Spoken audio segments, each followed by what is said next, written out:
ఓం ప్రాతస్మరామి హృదు సంస్ఫురదాత్మతత్వం సత్యుత్సుకం పరమహంసగతిం తురీయం యస్వప్నజాగర సుసుప్తిమవైతి నిత్యం తద్బ్రహ్మ నిష్కళమహం నచభూత సంగః.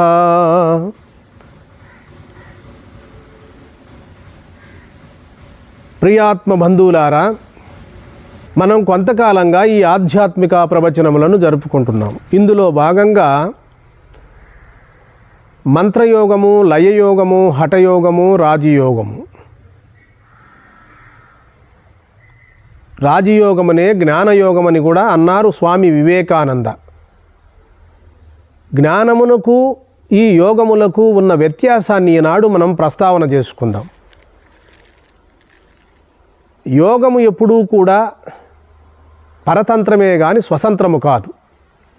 అది పరిమిత సాధనే కానీ అపరిమిత సాధన కాదు.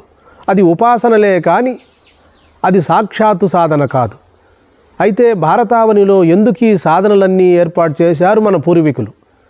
అందరూ కూడా ఆత్మతత్వాన్ని అనుభవానికి తెచ్చుకోలేరు గనుక, అందరికీ ఇంతటి సామర్థ్యము ఉండదు గనుక, కొందరు యోగము ద్వారాను, కొందరు ధ్యానము ద్వారాను, కొందరు మంత్రయోగము ద్వారాను, కొందరు లయయోగము ద్వారాను ఆత్మతత్వాన్ని అనుభవానికి తెచ్చుకోవడమే ఇందులో ఉన్న పరమార్థం. సరాసరి ఆత్మజ్ఞానమునకు ఏకైకమైన సాధనములు శ్రవణ మనన నిధిధ్యాసనలే. మన ప్రవచనాల్లో అనేక పర్యాయములు సాక్షాత్తు సాధనలను, పరంపరా సాధనలను ప్రస్తావన చేసుకుంటూ వస్తున్నాం. ఏ గురువులైనా కూడా మనకు ఆత్మజ్ఞానం బోధిస్తున్నారు అంటే వారికి ఒక పరంపర ఉండాలి.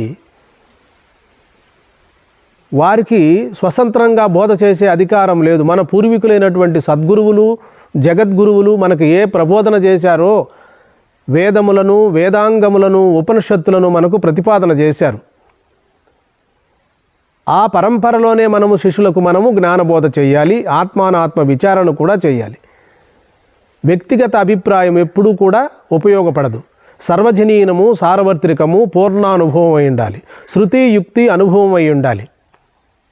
యోగము ఎప్పుడూ కూడా పరిమితమే. ఆత్మజ్ఞానమే అపరిమితమైన సాధనము. అయితే అందరికీ ఇంతటి బుద్ధి సామర్థ్యం ఉండదు కనుక, సూక్ష్మబుద్ధి ఉండదు కనుక, ఈ సూక్ష్మబుద్ధి వచ్చేటందుకే మనసును ఒక త్రోవకు తెచ్చుకుండేటందుకే ఈ సాధనములన్నీ ఏర్పడ్డాయి. మనోమాలిన్యం తొలగించుకోవడం కొరకే ఈ సాధనలన్నీ వచ్చాయి. ధ్యానము, యోగము, జపము, పూజలు, వ్రతాలు, ప్రార్థనలు, సమారాధనలు, తీర్థయాత్రలు ఇవన్నీ కూడా మనోపరిపక్వత కొరకే. సనాతన కాలం నుండి కూడా మన భారతావనిలో ఈ పుణ్యకర్మలను ఆచరిస్తూనే వస్తున్నారు. నేడు కూడా ఆచరిస్తూనే ఉంటారు. గడిచిన కాలంలో చంద్రశేఖరేంద్ర సరస్వతి మహాస్వాములు వారు కాంచీపురంలో ఉండేవారు. వారు ధ్యానము చేశారు, యోగము చేశారు, జపము చేశారు, పూజలు ఆచరించారు, చాతుర్మాస్య వ్రతాలను ఎన్నింటినో ఆచరించారు. సరాసరి జ్ఞానాన్నే బోధించలేదు ఏ శిష్యులకు కూడా. ఎందుకని? పరిపక్వత కలగాలి. ఒకవేళ పరిపక్వత లేకుండా మనం ఆత్మజ్ఞానం బోధించినప్పటికీ ప్రజ్ఞానం బ్రహ్మ, అహం బ్రహ్మాస్మి, తత్వమసి, అయమాత్మ బ్రహ్మ అని బోధించినప్పటికీ ఆ బోధ వారి బుద్ధిలో స్థిరంగా నిలవదు. అందుకనే ఆచార్య పురుషులంతా కూడా ధర్మాన్ని ఆచరింపజేశారు సమాజానికి. అందరికీ కూడా ఆత్మజ్ఞానం బోధించలేదు, ధర్మాచరణే ఏర్పాటు చేశారు. ధర్మాత్ముడు కానివాడికి ఆత్మసాక్షాత్కారం కలగదంటాడు యమధర్మరాజు నచికేతునితో కఠోపనిషత్తులు. మంచి అలవాట్లు, మంచి పవిత్రుడై దుశ్చర్యను మానుకోవాలి అంటాడు. కాబట్టి మన శంకరాచార్యులు వారి యొక్క పీఠాల్లో కూడా ఎక్కువ ధర్మాచరణే ఏర్పాటు చేస్తున్నారు. ఆత్మజ్ఞానం పొందేటందుకు మనకు సాధన సంపత్తి ఉండాలి. నిత్యానిత్య వస్తు వివేకము, ఇహామోత్రార్థ ఫలభోగ విరాగము, శమధమాది షట్క సంపత్తి, ముముక్షత్వము. ఈ 4 లక్షణాలు ఉండాలి అంటారు. అనుబంధ చతుష్టయం, విషయము, అధికారి, ప్రయోజనము, సంబంధము, అనుబంధ చతుష్టయం ఇవి. కాబట్టి ఏది నిత్యానిత్య వస్తు వివేకములో మొట్టమొదటిది ఏంటంటే ఏది నిత్యము ఏది అనిత్యము అని తెలియాలి.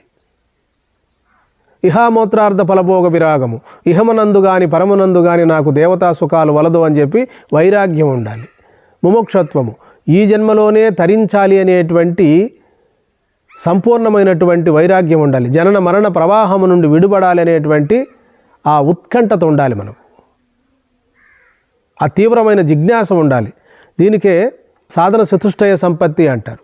ఇవి ఉన్నటువంటి వారికే ఆత్మజ్ఞానం బోధిస్తున్నారు మన ఆచార్య పురుషులు సనాతన కాలం నుండి. అధికారి కానటువంటి వారికి అద్వైత సిద్ధాంతం పట్టదో అంటున్నారు. అందుకని ఏం చేయాలి? ధ్యానం చేయాలి, యోగం చేయాలి, జపం చేయాలి, పూజలు చేయాలి, ప్రార్థనలు చేయాలి, తీర్థయాత్రలకు వెళ్ళాలి, సమారాధనలు చేయాలి. పుణ్యకర్మలన్నీ కూడా నిష్కామంగా ఆచరించినప్పుడు చిత్తశుద్ధి కలిగి చిత్తము నిర్మలమైనప్పుడు ఆత్మజ్ఞానముకు దారి ఏర్పడుతుంది. సద్గురువు చెంతకు మనం పోయే భాగ్యం మనకు కలుగుతుంది. కాబట్టి యోగము, ధ్యానము, జపము, పూజలు ఇవన్నీ కూడా మనోపరిపక్వతను కలిగిస్తాయి. ఆత్మజ్ఞానానికి అవకాశం ఏర్పడుతుంది. మనం ఎన్ని మార్లు మనము అద్వైతాన్ని ఆ గురువుల ద్వారా విన్నప్పటికీ ఆత్మతత్వం నువ్వేనని బోధించినప్పటికీ నిలవదు. అది నిలవాలి అంటే మనం మంత్రజపం చేయాలి, ధ్యానం చేయాలి, పుణ్యకర్మలన్నీ కూడా ఆచరించాలి. పుణ్యకర్మలు ఆచరించినప్పుడు మనోపరిపక్వత కలిగినప్పుడు ఒక్క తడవ గురువు ప్రజ్ఞానం బ్రహ్మ, అహం బ్రహ్మాస్మి, తత్వమసి, అయమాత్మా బ్రహ్మ అని శిష్యులకు బోధ చేసేటప్పుడు వినే సమకాలంలోనే ఆత్మజ్ఞానం కలిగి స్వరూపమాత్రుడై మిగిలిపోతాడు. ఇక అక్కడి నుండి జారడు. ఏమి చేస్తున్నా, ఏమి మాట్లాడుతున్నా తన స్వరూపమైన బ్రహ్మమాత్రుడై సర్వాత్మభావనలో, ఆ ఏకాత్మభావనలో అలా ఉండిపోతాడు.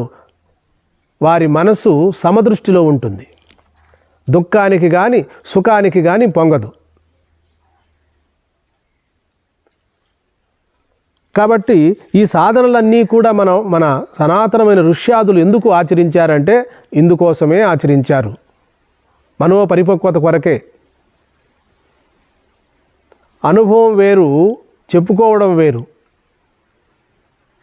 సిద్ధి పొందిన సిద్ధపురుషులు రాసిన గ్రంథాలను చదివినప్పుడు ప్రతి ఒక్కరికి కూడా కొంత అనుభవం కలుగుతూ ఉంటుంది. నేను ఇంకేమీ చేయకూడదు అనుకుంటారు, ధ్యానం సిద్ధించింది అనుకుంటారు, జ్ఞానం కూడా సిద్ధించింది అనుకుంటారు. ఒక్క అడుగు పక్కకు పెట్టేటప్పటికి మళ్ళా యథాస్థితిలోకి వెళ్ళిపోతూ ఉంటారు. మనోపరిపక్వత కలగలేదనే ఇందుకు కారణం. సుఖం వచ్చినా, దుఃఖం వచ్చినా, బాధ వచ్చినా, అవమానములు వచ్చినా, ఏమొచ్చినప్పటికీ కూడా మనసు నిశ్చలంగా ఉండగలిగితే అదే జీవిత పరమార్థం. కాబట్టి మనసు కూడా ఒక సాధనమే. ఆత్మ లేక మనసు లేదు, బుద్ధి లేదు, చిత్తము లేదు, ఏవీ లేవు. ఆ చైతన్యం ఉంటేనే మనసు పనిచేస్తున్నది, బుద్ధి పనిచేస్తున్నది, చిత్తము పనిచేస్తున్నది. అన్నీ కూడా ఆత్మ చైతన్యము లేక ఇవేవీ పనిచేయవు. కాబట్టి ఆత్మగా మిగిలిపోవడమే ఇందులో ఉన్న పరమార్థము. నా మనసు చలిస్తూ ఉంది, నాకే తెలియబడుతున్నది. నా బుద్ధి నిర్ణయిస్తున్నది, అది నాకే తెలియబడుతున్నది. ప్రతి చర్య, ప్రతి క్రియకు నేను సాక్షిగా ఉంటున్నాను. అందుకనే వేదం నన్ను ప్రజ్ఞానం బ్రహ్మ అని చెప్పడం జరిగినది.